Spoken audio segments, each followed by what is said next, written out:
Hello and welcome back. आज हम लेकर आए हैं आपके लिए जूनियर फार्मासिस्ट 2026 का एक और मॉक टेस्ट जो सेट 5 हमारा रहने वाला है, जिसमें हम जो है सारा सिलेबस कवर करेंगे starting from anatomy and physiology, public health, community health, nursing, pharmacology, first aid, nursing, art, surgery and surgical instruments.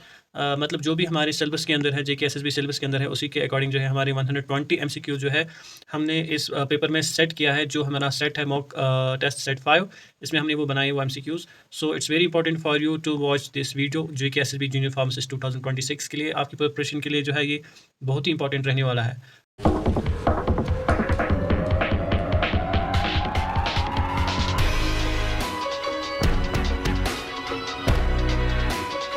Before getting started आप प्लीज़ हमारे चैनल को सब्सक्राइब कीजिए।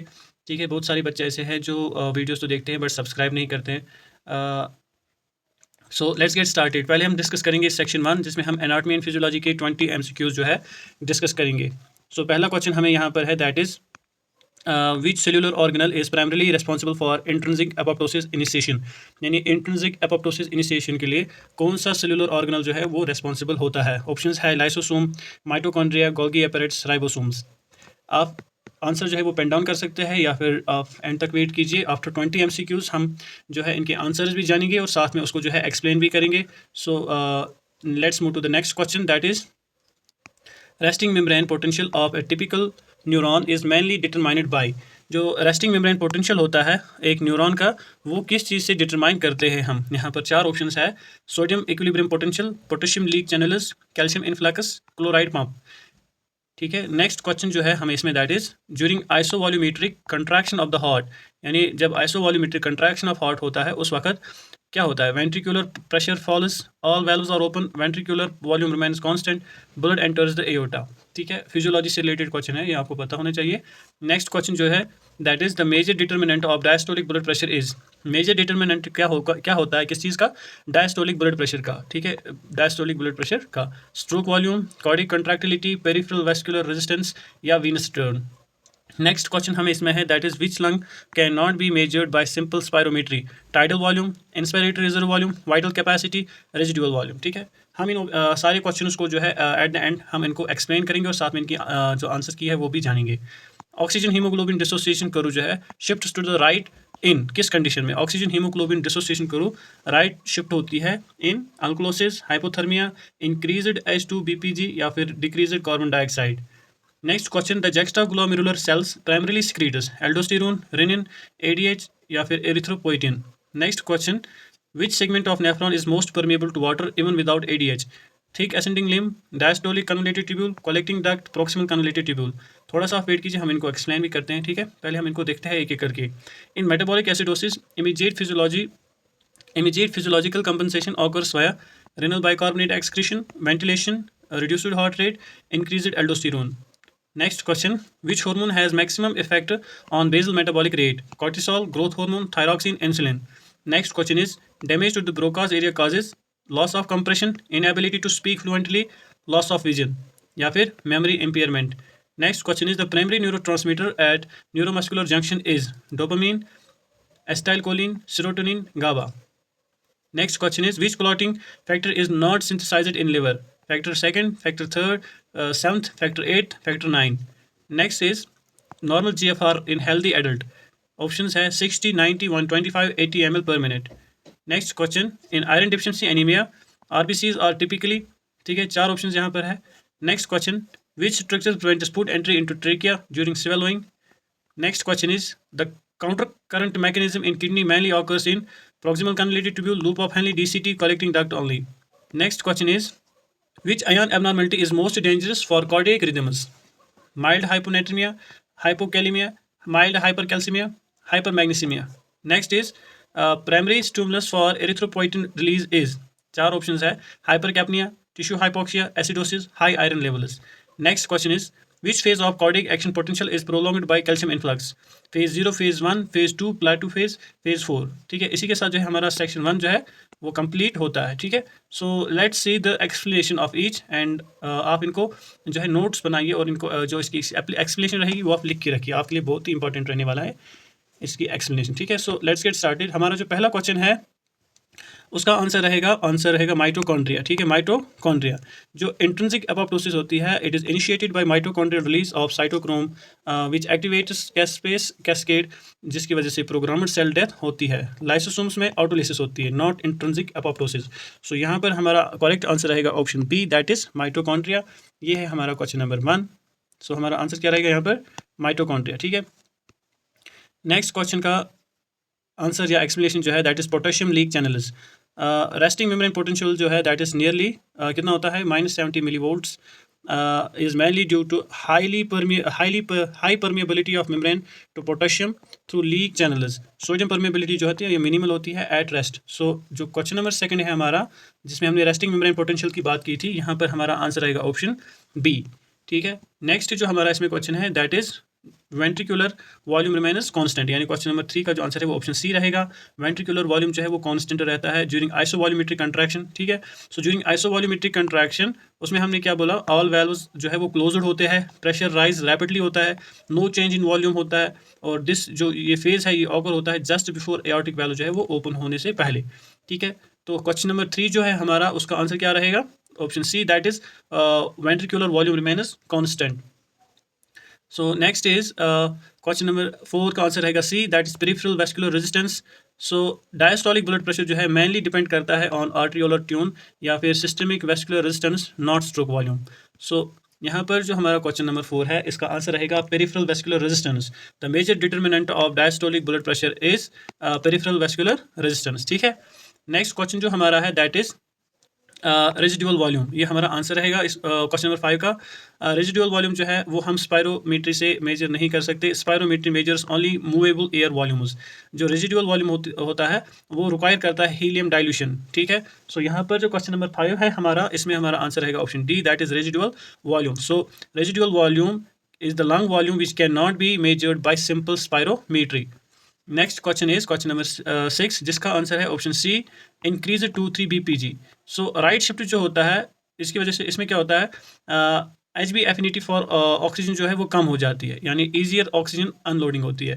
यानी जो HB होता है उसके साथ जो ऑक्सीजन मॉलिक्यूल्स होते हैं वो ईजिली अनलोड होते हैं, जो कॉज करता है increase carbon dioxide, increase temperature, increase 2-3 BPG और फिर एसिडोसिस। सो यहाँ पर जो हमारा आंसर है वो रहेगा option C, that is increase 2-3 BPG.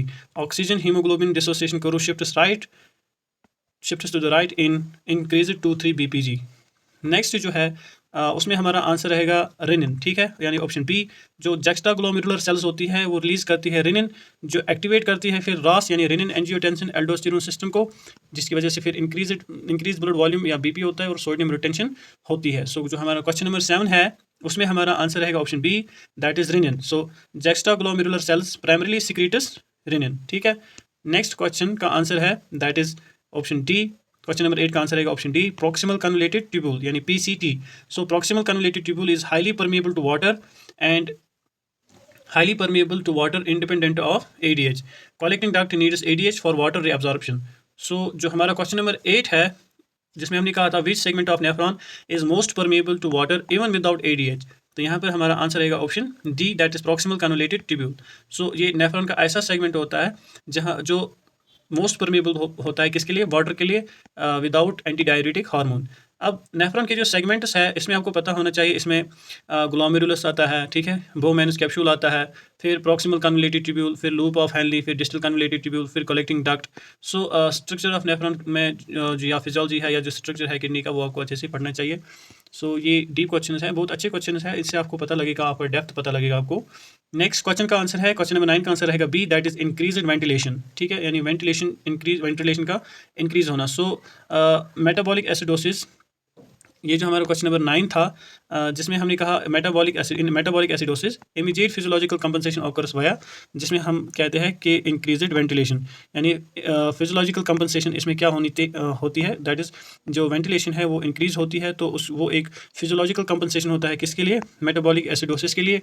सो इसलिए हम कहते हैं कि मेटाबॉलिक एसिडोसिस में रेस्पिरेटरी कंपनसेशन होता है, तो blow off carbon dioxide and raise pH। ठीक है, रिनल कंपनसेशन इज स्लोअर, जो इसमें रिनल कंपनसेशन होती है वो बहुत स्लो होती है। नेक्स्ट जो है हमारा नेक्स्ट क्वेश्चन का जो आंसर रहेगा दैट इज थायरॉक्सिन। जो थायरॉक्सिन है, ये हमारा यहाँ पर आंसर रहेगा। थायराइड हार्मोन जो है a major regulator of basal metabolic rate होता है, यानी बीएमआर का एक मेजर रेगुलेटरी हार्मोन होता है। So by increasing oxygen consumption and metabolism, और ये क्या करता है, इंक्रीज करता है ऑक्सीजन कंजप्शन को और मेटाबॉलिज्म को। सो क्वेश्चन नंबर 10 जो है हमारा, जिसमें हमने कहा था which hormone has maximum effect on basal metabolic rate, so यहाँ पर हमारा आंसर रहेगा थायरॉक्सिन। सो थायरॉक्सिन जो है it has the maximum effect on basal metabolic rate.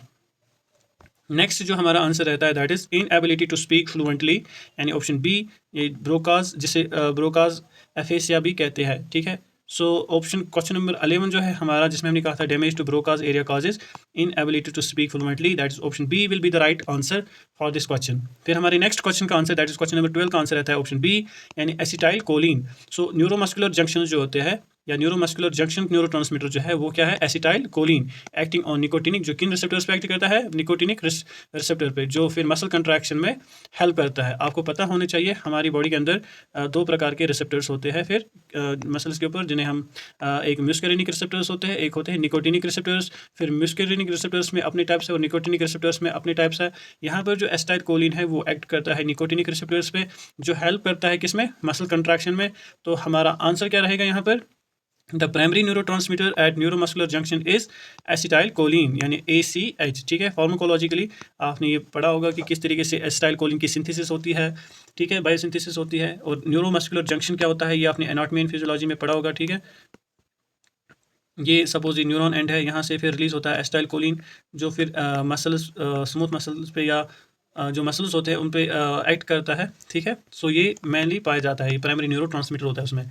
Next question इसमें हमें है दैट इज जिसका आंसर रहेगा फैक्टर 8, ठीक है। सो क्वेश्चन नंबर 13 का आंसर सी रहेगा, factor 8। Most clotting factor synthesised in liver, but factor 8 जो है मेनली प्रोड्यूस होता है by endothelial cells, hence it's exception. So यहाँ पर हमने क्वेश्चन कहा था which clotting factor is not synthesised in liver, so factor 8 जो है ये लिवर के अंदर सिंथेसाइज नहीं होता है।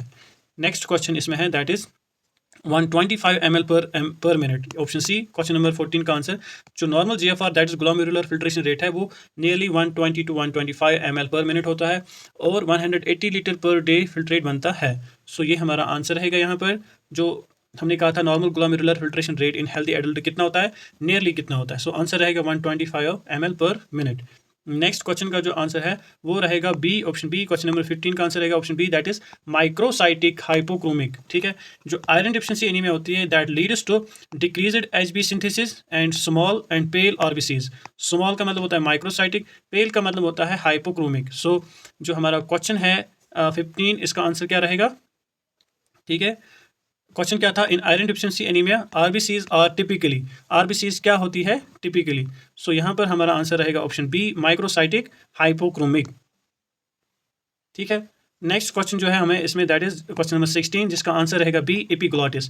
एपिग्लॉटिस एक ऐसा ऑर्गन है जो ज्यूरिंग स्वेलोइंग कवर करता है किसको, लैरिंजल इनलेट को, और प्रिवेंट करता है एस्पिरेशन इनटू ट्रेकिया, यानी जो भी हम फूड खाते हैं उसको ट्रेकिया में जाने से रोकता है। सो जो नेक्स्ट क्वेश्चन है हमारा, which structure prevents food entry into trachea during swallowing, इसका आंसर रहेगा एपिग्लॉटिस। यहाँ पर आपको पता होना चाहिए वोकल कॉर्ड्स किस चीज़ में मदद करते हैं, यूवुला क्या होता है, सॉफ्ट प्लेट क्या होता है, ठीक है। Next is the next question का हमारा आंसर रहेगा option B, question number 17, that is loop of Henle. So counter current multiplier system जो है वो किस में होता है, लूप ऑफ हेनली में, जो क्रिएट करता है मेड्यूलरी ऑस्मोटिक ग्रेडियंट, जिससे यूरिन कंसंट्रेशन होती है, यानी यूरिन जो है वो कंसंट्रिक बनता है because of loop of Henle. So यहाँ पर the counter current mechanism in kidney mainly occurs in loop of Henle, which is very important. अभी हमने इसके ऊपर बताया था कि proximal convoluted tubule, distal convoluted tubule, collecting duct का क्या रोल होता है। नेक्स्ट इज जिसका नेक्स्ट क्वेश्चन है जिसका आंसर है ऑप्शन क्वेश्चन नंबर 18 जो है इसका आंसर रहेगा option B, that is hypokalaemia. So potassium imbalance is most जिस एक ऐसा चीज़ है जिसकी वजह से एरिथमिया होता है हार्ट के अंदर, जो इलेक्ट्रोलाइट डिसऑर्डर होता है, ये अफेक्ट करता है किसको, कार्डियक मेम्ब्रेन पोटेंशियल को। सो पोटेशियम लेवल जो है पोटेशियम लेवल जो है इसका कम होना हार्ट के लिए बहुत ही हानिकारक है। इससे क्या होता है, एरिथमोजेनिक इलेक्ट्रोलाइट डिसऑर्डर होता है, मोस्ट एरिथमोजेनिक इलेक्ट्रोलाइट डिसऑर्डर होता है अफेक्टिंग कार्डियक मेम्ब्रेन पोटेंशियल। सो जो हमारा क्वेश्चन है क्वेश्चन नंबर 18 जो है, जिसमें हमने कहा था विच ion abnormality is most dangerous for cardiac rhythms? तो इसका आंसर रहेगा हाइपोकैलीमिया। यहाँ पर 4 ऑप्शंस है। सो पहले अगर हम देखें, जो हमने कहा हाइपोकैलीमिया, इसका मतलब होता है लो पोटेशियम लेवल, यानी पोटेशियम का कम होना। इसी तरीके से हाइपोनेट्रीमिया का मतलब होता है यानी सोडियम लेवल का कम होना। हाइपर कैल्सीमिया का मतलब होता है कैल्शियम लेवल का बढ़ जाना, ठीक है। और हाइपर मैग्नीशियमिया का मतलब होता है मैग्नीशियम लेवल का बढ़ जाना, ठीक है। सो हमारा आंसर क्या रहेगा यहाँ पर? हाइपोकैलीमिया, जिसकी वजह से कार्डियक एरिथमियाज हो सकते हैं। फिर उसके बाद हमारा नेक्स्ट क्वेश्चन जो है, दैट इज क्वेश्चन नंबर 19। उसमें हमारा आंसर रहेगा option B, that is tissue hypoxia. So low oxygen की वजह से kidney releases erythropoietin, stimulates RBC production in bone marrow, ठीक है। सो क्वेश्चन नंबर 19 जो हमने बोला था, उसमें क्या है? Primary stimulus for erythropoietin release is option B, that is tissue hypoxia. So tissue hypoxia क्या है? ये प्राइमरी स्टिमुलेंट होता है एरिथ्रोपोइटिन रिलीज के लिए, ठीक है। सो जब ऑक्सीजन कम होगा तो किडनी रिलीज करती है एरिथ्रोपोइटिन की। यहाँ पर जो बैरो रिसेप्टर्स होते हैं वगैरह वगैरह, वो डिटेक्ट करते हैं कि कम लो ऑक्सीजन है, उसकी वजह से एरिथ्रोपोइटिन रिलीज होगा। एरिथ्रोपोइटिन स्टिमुलेट करेगा आरबीसीज को, आरबीसीज ज़्यादा बनेंगे। जब आरबीसीज बनेंगे तो वो फिर ऑक्सीजन को कैरी करेंगे ज़्यादा ज़्यादा, और जो हाइपोक्सिया कंडीशन है वो कंपनसेट हो जाता है। नेक्स्ट इज नेक्स्ट क्वेश्चन जो है हमारा, नेक्स्ट जो है हमारा, दैट इज क्वेश्चन नंबर 20, जिसका आंसर रहेगा फेज 2 प्लेटू कैल्शियम इन्फ्लक्स, ठीक है। कार्डिक एक्शन पोटेंशियल प्लेटू है जो है, वो होता है due to low L type calcium influx which also prolongs refractory period, prevents tetany, ठीक है। जो इन दो चीज़ों को प्रिवेंट करता है और प्रोलॉन्ग करता है। सो यहाँ पर जो हमारा क्वेश्चन नंबर 20 है, which phase of cardiac action potential is prolonged by calcium influx. तो यहाँ पर हमारा आंसर रहेगा फेज 2, दैट्स प्लेटू फेज। सो इसी के साथ जो है हमारे 20 क्वेश्चंस कंप्लीट हो गए। Now let's have a memory quick grid here of section A, जिसमें हमने क्या कहा, ठीक है। याद रखिए आप इसको, एपोप्टोसिस, माइटोकॉन्ड्रिया याद रखिए, resting potential, potassium leak, isovolumetric contraction, increased pressure, volume same. Diastolic BP में याद रखना है पेरिफेरल रेजिस्टेंस, ठीक है। Because of peripheral resistance right shift जो है होता है मेटाबॉलिक एसिडोसिस में, इंक्रीज्ड रेस्पिरेटरी एसिडोसिस में ड्यू टू इंक्रीज्ड 2,3 बीपीजी। और रास सिस्टम जो है वो स्टार्ट होता है due to renin. Fastest compensation in acidosis करते हैं कौन? लंग्स, यानी जिसे हमने वेंटिलेशन कहा था।